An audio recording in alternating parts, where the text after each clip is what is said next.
El alquimista, de H.P. Lovecraft. En lo alto, coronando la cima cubierta de hierba, un monte prominente en cuyas laderas, cerca del pie, hay árboles nudosos de la selva virgen. Allí se levanta el viejo castillo de mis antepasados. Durante siglos, sus nobles almenas han contemplado hurañas el salvaje y accidentado paisaje circundante, que servía como hogar y baluarte a la casa soberbia cuya honrosa estirpe es más vieja aún que los muros cubiertos de musgo del castillo. Estos antiguos torreones, manchados por las tormentas durante generaciones, desmoronados por el lento pero implacable agobio del tiempo, formaron, en la época feudal, una de las más temidas y formidables fortalezas de toda Francia. Desde sus parapetos con aberturas y desde sus engastadas almenas, muchos varones, condes y hasta reyes han sido desafiados, sin que nunca el paso del invasor resonara en sus espaciosos salones. Pero desde aquellos gloriosos años todo cambió. Una pobreza apenas por encima de la miseria, junto con el orgullo del nombre, que impide su alivio mediante el ejercicio del comercio, ha impedido mantener el patrimonio en su primitivo esplendor a los descendientes del linaje, y las desmoronadas piedras de los muros, los parques llenos de maleza, el foso seco y polvoriento, las arruinadas baldosas de los patios, las torres destruidas, tanto como los pisos hundidos, los paneles de madera comidos por los gusanos y los descoloridos tapices del interior. Todo narra un deprimente cuento de grandezas perdidas. Con el paso de los tiempos, primero una, luego otra, las 4 torres terminaron devastadas, hasta que tan solo una torre albergó a los tristemente menoscabados descendientes de los que alguna vez fueron poderosos señores del lugar. Fue en uno de los vastos y deprimentes aposentos de esa torre restante, donde yo, Antoine, el último de los desdichados y malditos condes de C, vi la luz del día por primera vez, hace 90 largos años. Dentro de esos muros, y entre los oscuros y sombríos bosques, los salvajes barrancos y las grutas de debajo de la ladera, pasaron los primeros años de mi agitada vida. Nunca conocí familiar alguno. Mi padre murió a la edad de 32, un mes antes de mi nacimiento, debido al golpe de una piedra que cayó de uno de los abandonados parapetos del castillo. Y como mi madre falleció el día en que nací, mi cuidado y educación recayeron sobre el único servidor que teníamos, un hombre anciano y confiable, de notable inteligencia, cuyo nombre recuerdo como Pierre. Yo era solo un niño, y la falta de compañía que ese hecho suponía para mí se veía aumentada por el extraño cuidado que mi añoso guardián ejercía para excluirme del trato de los muchachos campesinos, cuyas viviendas se diseminaban aquí y allá por los llanos que circundaban el pie de la colina. En esa época, Pierre dijo que esta restricción se debía a que mi nacimiento noble me ubicaba por encima de la relación con tal plebeya compañía. Ahora sé que su verdadero propósito era que no oyera los vanos rumores que corrían acerca de la temible maldición que pesaba sobre mi linaje, que se decían por la noche y eran magnificados por los sencillos campesinos mientras hablaban en voz baja al resplandor del hogar en sus pequeñas casas. De esa manera, solitario, librado mis propios recursos, pasé mis horas de la infancia mientras estudiaba con atención los viejos tomos que llenaban la sombría biblioteca del castillo, y deambulaba sin destino alguno por el polvo perpetuo del espectral bosque que revestía la cuesta de la colina, cerca de su pie. Fue tal vez un efecto de tales entornos por los que mi mente adquirió temprano tintes de melancolía. Esos estudios y pasatiempos, que formaban parte de lo oscuro y lo oculto de la naturaleza, fueron los que más llamaron mi atención. De mi propia ascendencia, muy poco fue lo que me permitieron saber, y hasta ese escaso conocimiento que fui capaz de obtener parecía deprimirme mucho. Quizá, al principio, fue solo la evidente resistencia de mi viejo preceptor de hablar conmigo acerca de mi rama paterna lo que dio lugar al terror que siempre sentí ante la sola mención de mi gran linaje, aunque cuando dejé la infancia conseguí unir fragmentos inconexos de conversaciones, dejados escapar sin querer por una lengua que comenzaba a traicionarlo ante la inminencia de la senilidad, y que tenía una determinada relación con una cierta circunstancia que yo siempre había considerado extraña, pero que ahora empezaba a volverse sutilmente atroz. La circunstancia a que aludo es a la temprana edad en que los condes de mi linaje encontraban su fin. Aunque hasta ese momento había considerado la corta vida de los hombres como un atributo natural de la familia, después reflexioné mucho acerca de aquellas muertes prematuras y comencé a relacionarlas con los desvaríos del anciano, quien con frecuencia hablaba de una maldición que durante siglos había evitado que las vidas de los portadores de mi título superaran el lapso de los 32 años. En mi 21º cumpleaños, el anciano Pierre me entregó un documento familiar que, según dijo, había pasado durante muchas generaciones, de padre a hijo, y había continuado con cada poseedor. Su contenido tenía una naturaleza de lo más alarmante, y una lectura concienzuda confirmó la gravedad de mis aprensiones. En ese tiempo, mi fe en lo sobrenatural era firme y arraigada, si no hubiera descartado con desdén el increíble relato desplegado ante mis ojos. El papel me transportó a los días del siglo XIII, cuando el viejo castillo en el que me encontraba era una temida e inexpugnable fortaleza. Se hablaba de cierto anciano que una vez vivió en nuestras posesiones, una persona de no escasos talentos, aunque su rango apenas sobrepasaba el de campesino, de nombre Michel.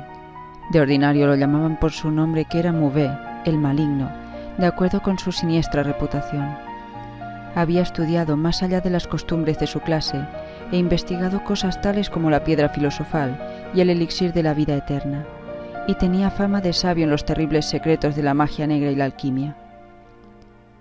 Michel Mouvet tenía un hijo llamado Charles, un joven tan competente como él mismo en las artes ocultas, quien por eso había sido llamado Le Sorcier, o el brujo.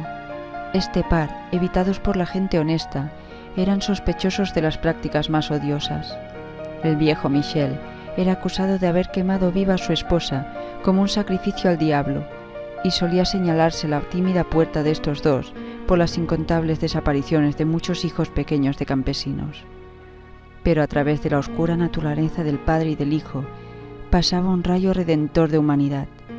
El malvado viejo quería su vástago con profunda intensidad, mientras que el joven sentía por su padre más que una devoción filial. Una noche, el castillo de la colina se encontró sumergido en la más salvaje de las confusiones por la desaparición del joven Godfrey, hijo de Henry, el conde. Un grupo de búsqueda, encabezado por el frenético padre, invadió la cabaña de los brujos, y allí cayeron sobre el viejo Michel Mouvet, ocupado en un enorme caldero que hervía con violencia. Sin causa alguna, en la ingobernable locura de la furia y la desesperación, el conde echó sus manos sobre el anciano mago, y antes de que su opresión homicida lo soltara, la víctima había muerto. Mientras tanto, alegres servidores proclamaban que habían encontrado al joven Godfrey en un recinto distante y deshabitado del gran edificio. El anuncio llegó muy tarde porque el pobre Michel había sido muerto en vano.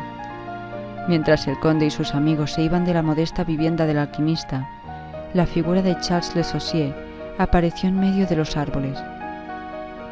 La charla excitada de los criados situados en los alrededores le reveló lo que había ocurrido. Sin embargo, en un principio pareció inmutable ante el destino de su padre. Después, mientras avanzaba muy despacio al encuentro del conde, pronunció con acento apagado, pero terrible, la maldición que siempre en adelante subyugaría la casa de C. «Que nunca un noble de su linaje asesino alcance mayor edad que la suya», dijo de pronto. Antes de saltar hacia atrás dentro del negro bosque, sacó de su túnica una pequeña botella con líquido incoloro que arrojó a la cara del asesino de su padre, y desapareció detrás de la retinta cortina de la noche. El conde murió sin decir palabra y fue sepultado al día siguiente, con apenas transcurridos 32 años desde la hora de su nacimiento. Ningún rastro del asesino pudo ser encontrado, aunque implacables bandas de campesinos registraron los bosques contiguos y las praderas de los alrededores de la colina. Así, El tiempo y el olvido atenuaron el recuerdo de la maldición en la mente de la familia del conde muerto, de manera que el día que Godfrey, causa inocente de toda la tragedia y ahora heredero del título, fue muerto por una flecha mientras cazaba a la edad de 32 años, no hubo otros pensamientos más que los de dolor por su desaparición.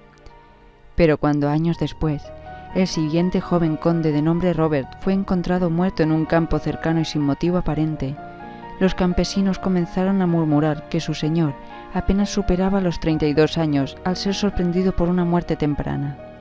Luis, hijo de Robert, fue descubierto ahogado en el foso a la misma nefasta edad, y desde ahí en más, la crónica omniosa continuaba a través de los siglos. Henrys, Roberts, Antoines y Armands, arrancados de sus vidas felices y virtuosas al cumplir apenas la edad que tuviera su infortunado antecesor al ser asesinado. De acuerdo con las palabras que había leído, tuve la certeza de que me quedaban a lo sumo 11 años de vida. Mi existencia, tenida con anterioridad con tan poco valor, ahora se convirtió para mí en más preciosa cada día que pasaba. Mientras, profundicé más y más en los misterios del oculto mundo de la magia negra. Retraído como era, la ciencia moderna no había producido impresión alguna en mí y trabajaba como en la Edad Media, tan enfrascado como habían estado el viejo Michel y el joven Charles en la adquisición del conocimiento demonológico y alquímico. Aunque leía cuanto podía, de ninguna manera logré encontrar un conjuro para la extraña maldición que pesaba sobre mi linaje. En mis inusuales momentos racionales, podía llegar tan lejos como para buscar alguna explicación natural, y atribuía las tempranas muertes de mis ancestros al siniestro Charles Le Sorcier y a sus herederos. Pero después de meticulosas investigaciones, descubrí que no había descendientes conocidos del alquimista y regresé a los estudios ocultos. Una vez más, me esforcé en encontrar un sortilegio que pudiera liberar a mi linaje de esa terrible carga. En una cosa estaba decidido por completo: nunca me casaría, y como no existía otra rama de la familia podría, así, poner fin a la maldición conmigo mismo. Cuando yo estaba por cumplir los 30 años, el viejo Pierre fue llamado al más allá. Solitario lo enterré debajo de las piedras del patio por el que tanto le gustó deambular en vida. Así quedé para considerarme como la única criatura humana dentro de la gran fortaleza.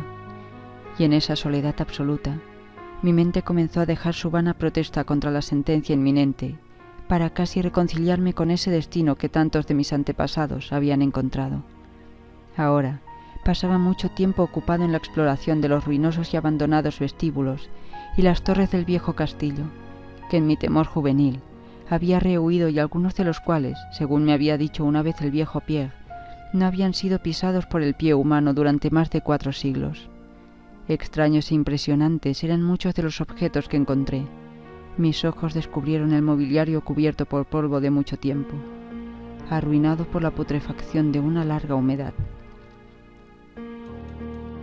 Telas de arañas en una profusión nunca antes vista por mí aparecían en cada lugar, y grandes murciélagos agitaban sus alas óseas y misteriosas aquí y allá, en las por otra parte vacías tinieblas.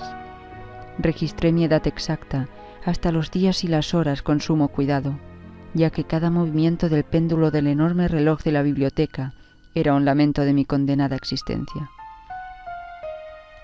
Al fin, me acerqué al momento que había considerado tanto tiempo con aprensión, ya que la mayoría de mis ancestros habían sido aniquilados algo antes de alcanzar la edad exacta que tenía el conde Henry al morir. Estuve en guardia en todo momento a la espera de la llegada de una muerte desconocida. No sabía decir en qué forma extraña me alcanzaría la maldición, pero estaba decidido a que, al menos, no me encontrara como a un cobarde o a una víctima pasiva. Con renovado vigor, me apliqué el examen del viejo castillo y a todo lo que contenía.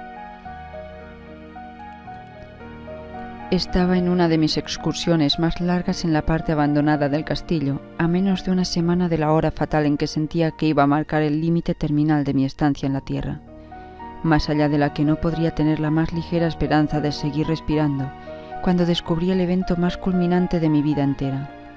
Había empleado la mejor parte de la mañana entre subir y bajar por escaleras casi en ruinas, en uno de los más deteriorados de los antiguos torreones. Mientras la tarde avanzaba, busqué en los niveles inferiores. Descendí a lo que parecía ser o un lugar de confinamiento medieval, o quizás un almacén recién excavado para la pólvora.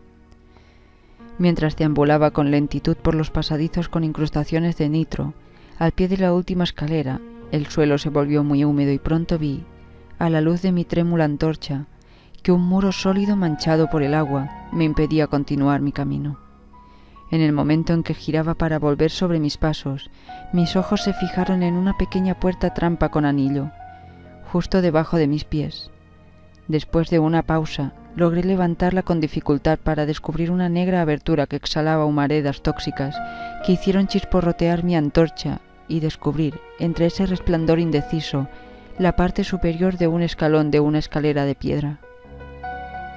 Tan pronto como la antorcha que yo había bajado hacia las repelentes profundidades ardió libre y sin cesar, empecé mi descenso. Los peldaños eran muchos y conducían a un estrecho pasadizo de piedra, que supuse que debía de estar muy por debajo del nivel del suelo. Este pasaje demostró tener una gran longitud y terminaba en una puerta maciza de roble que goteaba con la humedad del lugar, y que resistió con tenacidad todos los intentos de abrirla. Después de un tiempo de abandonar mis esfuerzos, cuando había procedido a retroceder hacia la escalera, sufrí de pronto una de las más profundas y exasperantes conmociones que la mente humana es capaz de recibir. Sin previo aviso, escuché crujir la pesada puerta detrás de mí y girar con lentitud con sus goznes oxidados. Es imposible analizar mis sensaciones inmediatas. Ser confrontado en un lugar desierto por completo, como yo consideraba el viejo castillo, con la presencia de un hombre o un espíritu, produjo en mi cerebro un horror que requiere la descripción más aguda. Cuando al fin me volví y enfrenté la fuente del sonido, mis ojos debieron de haberse salido de sus órbitas ante lo que veían. Allí, a la entrada de la vieja puerta gótica, había una figura humana. Era de un hombre vestido en un casquete y una larga túnica medieval de color oscuro. Su largo cabello y su espesa barba eran de un negro terrible e intenso y de increíble profusión. Su frente era alta más allá de las dimensiones usuales. Sus mejillas, muy hundidas, llenas de arrugas, y sus manos largas y nudosas, semejantes a garras, eran de una blancura mortal y marmórea, como nunca he visto en ningún otro hombre. Su figura magra, con las dimensiones de un esqueleto, estaba extrañamente encorvada y casi perdida dentro de los pliegues voluminosos de su peculiar ropaje. Pero lo más extraño de todo eran sus ojos, cavernas gemelas de negrura abismal, profundos en entendimiento, pero inhumanos en su grado de maldad. Ahora estaban fijos en mí, mientras taladran mi alma con su odio y me sujetan en el lugar en que estaba parado. Por fin, la figura habló con una voz resonante que me estremeció con su oquedad puznante y su malevolencia latente. El lenguaje que utilizó en su discurso era una forma degradada de latín que usaban los hombres más sabios de la Edad Media, y me resultó familiar debido a mis prolongadas investigaciones en las obras de los viejos alquimistas y demonólogos. La aparición habló de la maldición que se cernía sobre mi casa, se refirió a mi próximo fin, hizo hincapié en que se debía al crimen cometido por mi antepasado contra el viejo Michel Mouvet, y se regodeó con la venganza de Charles Le Saucier. Contó cómo el joven Charles había escapado en medio de la noche para volver al cabo de los años para matar a Godfrey, el heredero, con una flecha, justo cuando éste alcanzó la edad que había tenido su padre al ser asesinado. Como había vuelto en secreto al lugar y se había establecido ignorado en la incluso entonces abandonada cámara subterránea en cuya entrada ahora enmarcaba el horrible narrador. Relató cómo había secuestrado a Robert, hijo de Godfrey, en un campo. Lo forzó a tragar veneno y lo dejó morir a la edad de 32 años, para así mantener viva la loca profecía de su vengativa maldición. A estas alturas me dejó imaginar la solución del mayor misterio de todos. De qué modo la maldición se había cumplido desde el tiempo en que Charles Le Saucier debió, según las leyes de la naturaleza, haber muerto. Porque el hombre divagó en una exposición acerca de los profundos estudios de alquimia de los dos magos, padre e hijo, y habló en especial de las investigaciones de Charles Le Saucier acerca del elixir que concedería la vida y la juventud eternas a quien lo bebiera. Por un segundo, El entusiasmo pareció borrar de sus terribles ojos la negra malevolencia que en un principio me abrumó. Pero de repente, la mirada feroz reapareció y con un horrible sonido parecido al siseo de una serpiente, el extraño levantó una redoma de cristal con evidente intención de acabar con mi vida, tal como Charles Saussier, 600 años antes, terminó con mi antepasado. Impulsado por algún preservador instinto de autodefensa, rompí el embrujo que me había tenido inmóvil hasta ese instante y arrojé mi ahora agonizante antorcha a la criatura que amenazaba mi existencia.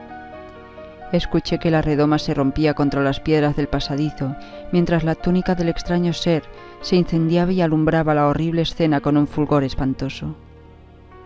El grito de miedo y de maldad impotente que lanzó el supuesto asesino resultó excesivo para mis nervios ya perturbados, y caí inconsciente boca abajo sobre el suelo viscoso. Cuando por fin recobré el sentido, todo estaba a oscuras por completo, y al recordar lo que había pasado temblé ante la idea de volver a mirar.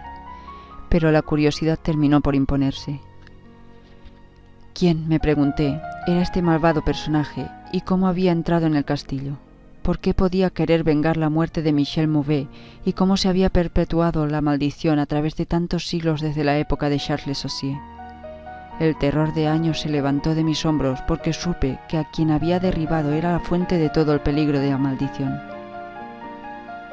Y ahora que yo era libre, ardía en deseos de saber más acerca del ser siniestro que había perseguido a mi linaje durante siglos y que había convertido mi propia juventud en una pesadilla interminable.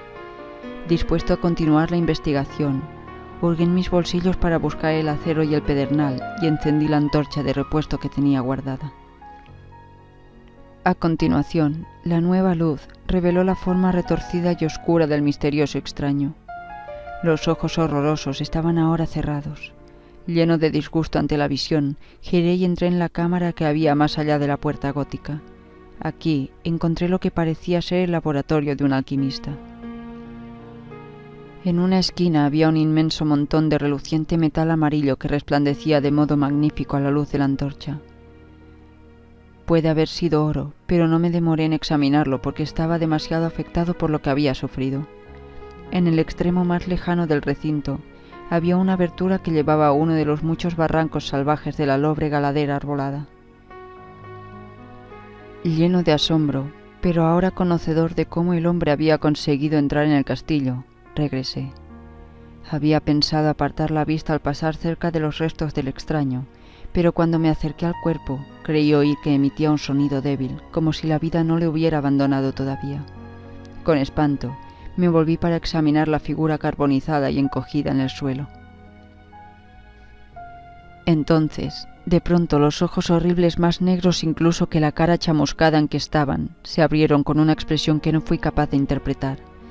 Los labios resquebrajados intentaron pronunciar palabras que yo no podía entender. Una vez, comprendí el nombre de Charles Saussier, y otra vez imaginé que las palabras años y maldición surgían de la boca torcida.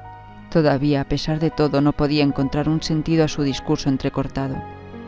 Ante mi evidente ignorancia, los ojos alquitranados y malévolos relampaguearon una vez más ante mí, hasta que al ver el desamparo de mi enemigo, me conmoví mientras lo miraba. De repente, el miserable, animado por un último estallido de fuerza, levantó su patética cabeza del pavimento húmedo y hundido. Entonces, mientras yo permanecía paralizado por el miedo, recuperó la voz y con respiración agonizante gritó esas palabras que, en adelante, iban a hostigar todos los días y las noches de mi vida. «¡Necio!», chilló. «¿No puede deducir mi secreto?